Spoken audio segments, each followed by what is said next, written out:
Assalamualaikum warahmatullahi wabarakatuh. Perkenalkan, nama saya Raffi Prasetyo Nugraha. Pada kali ini, saya akan menjelaskan apa itu kebijakan publik. Menurut Kamus Cambridge, kebijakan publik adalah kebijakan pemerintah yang mengaruhi setiap suatu negara atau negara bagian atau kebijakan secara umum. Menurut David Stone, dalam A System Analysis of Politic Life 1965, mendefinisikan kebijakan publik sebagai pengalokasian nilai-nilai secara paksa kepada seluruh anggota masyarakat. Dalam Encyclopedia of Policy Studies 1950, Laswell dan Kaplan menyatakan kebijakan publik adalah suatu program pencapaian tujuan nilai-nilai dalam praktek yang tertera.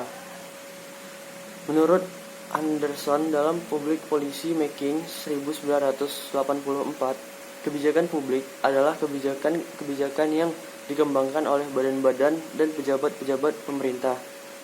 Menurut Thomas R. Dye dalam Understanding of Public Policy pada tahun 1978, menyatakan kebijakan publik adalah apa yang dipilih oleh pemerintah untuk dikerjakan atau tidak dikerjakan.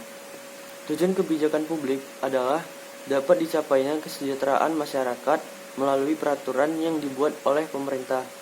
Tujuan kebijakan publik dapat diperoleh nilai-nilai oleh publik baik bertalian dengan barang publik atau disebut public goods maupun jasa publik atau disebut public service. Nilai-nilai tersebut sangat dibutuhkan oleh publik untuk meningkatkan kualitas hidup baik fisik maupun non-fisik.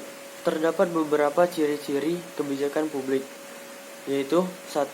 Kebijakan adalah suatu tindakan pemerintahan yang bertujuan menciptakan kesejahteraan rakyat. 2. Kebijakan dibuat melalui tahap-tahap yang sistematis, sehingga semua variabel pokok dari semua permasalahan yang akan dipecahkan tercakup. 3. Kebijakan harus dapat dilaksanakan oleh unit organisasi pelaksana.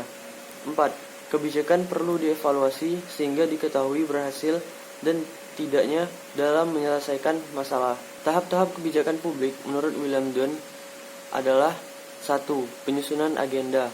Penyusunan agenda adalah sebuah fase dan proses yang sangat strategis dalam realitas kebijakan publik.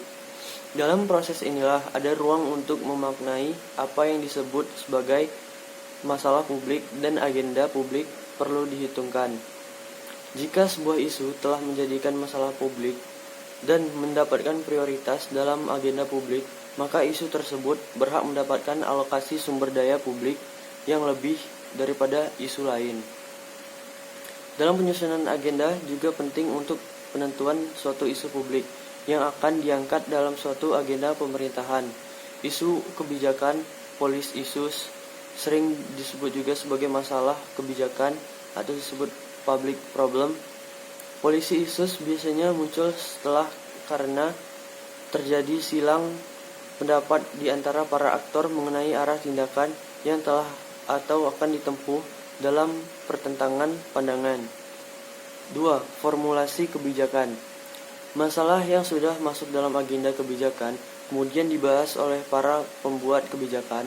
Masalah-masalah tadi didefinisikan untuk kemudian dicari pemecahan masalah yang terbaik.